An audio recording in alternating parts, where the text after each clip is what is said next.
How about the call? So first I want to say welcome and thank you for being here on this Friday morning. I know you could be doing other things. I just really want to say thank you so much for being here today. As you guys know, I help run a global organization called 1 Million Acts of Innovation. It's a non-for-profit, and in Canada, our intention is to enhance Impact Canada's innovation rankings, our productivity and standard of living. Alternative lender has decided to become a bank.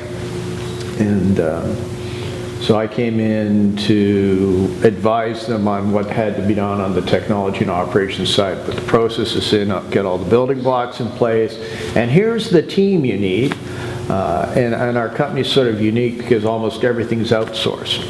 Unfortunately, they had outsourced governance and some other stuff in the past. So, here's a little team you need. It's a 150-person company. We've got $17 billion in assets and growing, want to become a bank. So we need security, we need vendor management, we need project management. And that's about all we need. And so we're struggling.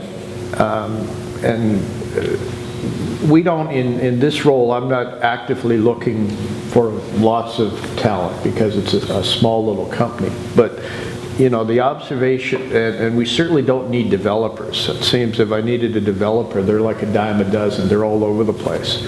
The people I need are business analysts, project managers, security analysts, those types of people.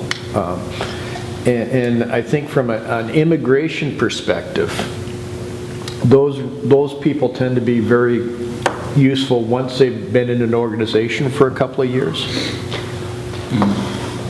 And that's sort of, when I was doing the ICTC thing, when there were developers, okay, there's someone who's got 7 years of Java and 3 years of this, and okay, we can put him or her into a team and they can go at it. But some of those, if you will, higher non-technical skill areas are harder to fill, not only within Canada, but I would say even it's more challenging for immigrants to step into those roles.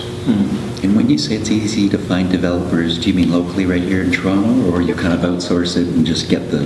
I mean, if I posted, if I was Tom to post a job ad for someone with Java, there'd be 100 applications coming in. Now, a lot of them aren't very good, which is why you still have recruiters out there whose main job is to sift through their crap, because a lot of these things aren't very good. But there are more of those.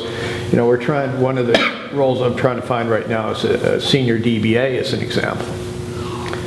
They're hard to find. Now, I've got 3 recruiting companies working on it. I've got 1 resume.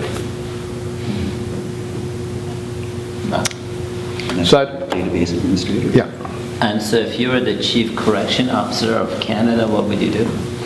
Well, my problem is perhaps more unique than others, but an interesting, to build on what John said, in Canada we have more control over our curriculum. Perhaps there's a role for the government to go to countries who have a lot of immigrants moving to Canada and say, here's our curriculum, here's the type of education you need to put into your system to be a feeder system for Canada. They may not buy into that. I love that. Well, That's a good one. when I say we have control of the curriculum, I should be saying we should have control.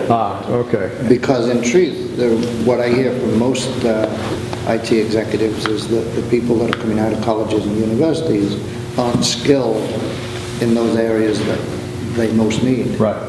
They lack some of particularly the more business-oriented capabilities or understanding. Is that because those students aren't gravitating to those programs, so the programs are available but they're not gravitating to it? Well, there's some about, particularly women, as we all know, it's hard to get women to go into those areas. And